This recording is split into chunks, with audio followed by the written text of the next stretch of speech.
What makes a great city?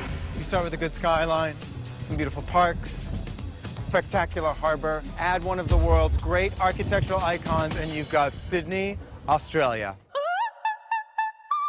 It's more than opera. This is culture, this is life, this is expression.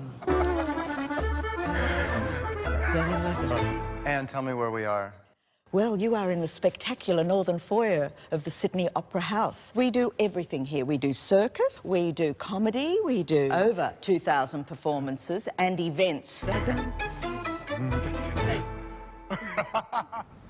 You live on the harbor, this is where you come to get around. It's like Grand Central Station. Ferries in and out, crisscrossing the harbor all day, all evening. Everywhere you look, there's water. Got beaches all around. Grow up in it and then you get addicted to it. This is the closest you can get to swimming in the harbor, the spectacular saltwater pool right underneath Harbour Bridge. If you come up here and have a look, you've got the beautiful Sydney Harbour Bridge, so we're about 89 metres high above the water. You can climb the bridge. You can see a group up there already, yeah? It's so easy to get lost, and down every little street there's a new vista. This is the Rocks, the oldest part of Sydney, the Heritage District. In the old days, sailors landed here, fought it out in the docks, went to the opium dens. Now, it's an open-air market. We're on a day trip to the Blue Mountains, just an hour and a quarter outside of Sydney. Katoomba is the main jumping-off point for exploring the wilderness. The Blue Mountains are 1 million hectares of wilderness. I think they translate to just under 2 million acres. Most of it is eucalyptus forest. So the Blue Mountains really are blue. You've got the eucalyptus leaf. When the sun hits the leaf, the oil warms up and it forms this haze, create this beautiful blue atmosphere. About a third of the bird species in Australia are found in the Blue Mountains. A lot of those bird species are found in the rainforest. We knew there was rainforest way up north, but we didn't expect to see it way here in the south.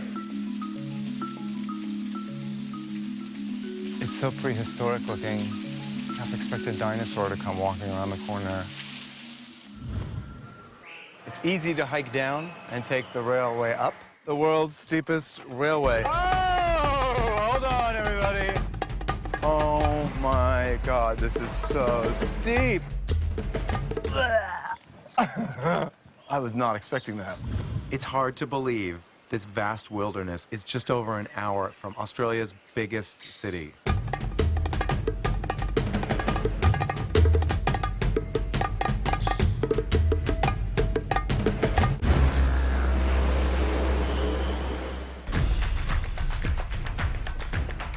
I'm on a vast, craggy granite dome rising straight out of the crashing blue surf. These are the remarkable rocks. What a brilliant place to jump off and explore Kangaroo Island. Kangaroo Island is big, almost 100 miles long.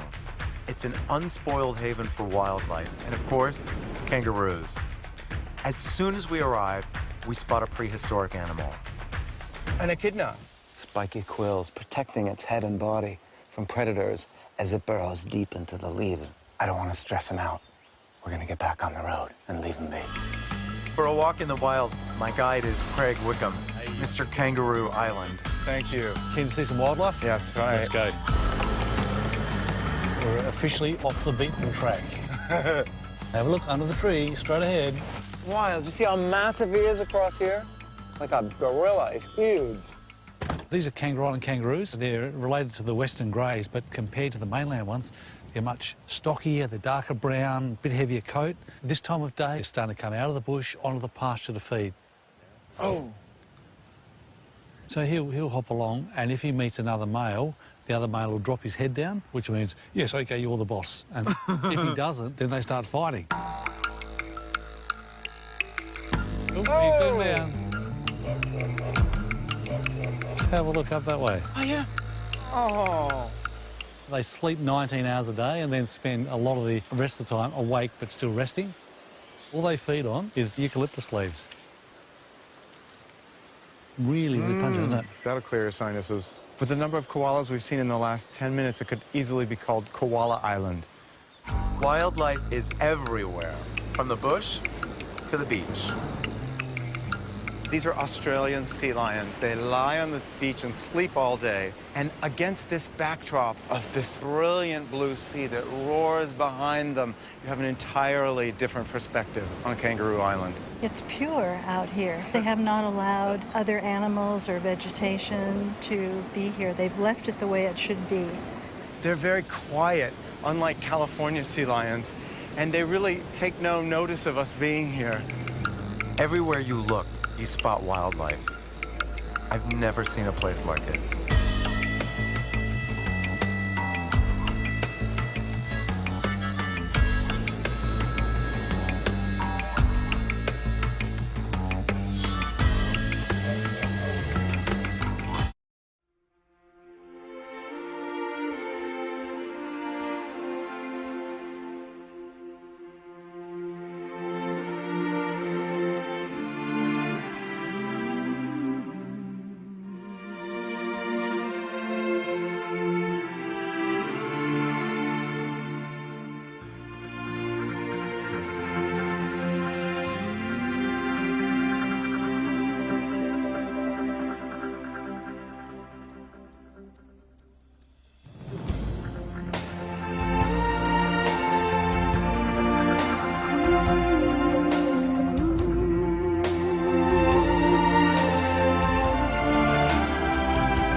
It stretches over 1,200 miles.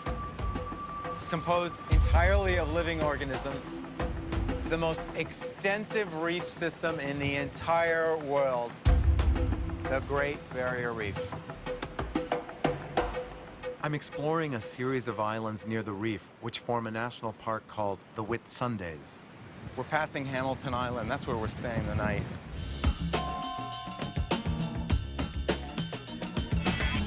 Hamilton Island is like a miniature Saint-Tropez with beautiful yacht harbor, a small village feel, beaches here. There are no cars on Hamilton Island, so there's no traffic. You get around on golf carts. Hamilton Island is one of the few islands in the Whitsundays that has accommodations. Most islands are wilderness.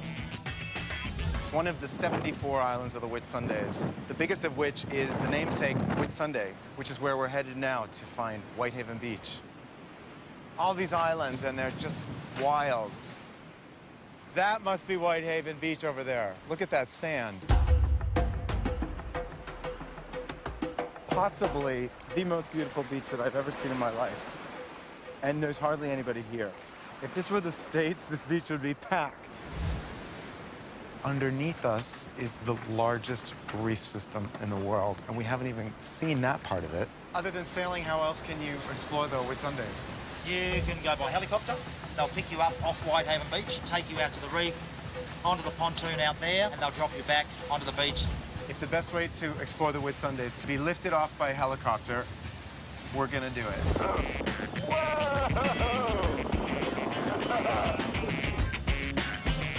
Oh, wow, look how cute. Perfect little heart in the middle of the reef. That heart is alive. 600 different types of coral species, 1,500 different types of fish. Wow. If you can swing this trip, this is the thing you want to do.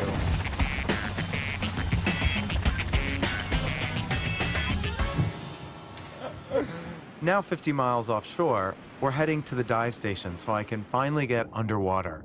This is one of the most famous places in the world to scuba dive, but I like to snorkel. You can get really sunburned out there and you lose track of time when you're snorkeling. You might get in for half an hour and come out an hour and a half later. This pink thing is protection against jellyfish. And because of this stinger suit, I don't need sunscreen, which is toxic to the reef. Here we go. Great Barrier Reef.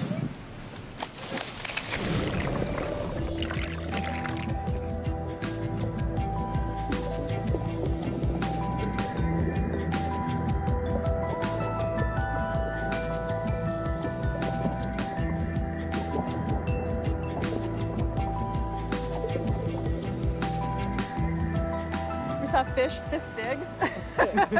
or bigger. Clams the size of beach balls, you know. It was pretty cool down there. It looks just as it always has. So unspoiled. The Great Barrier Reef.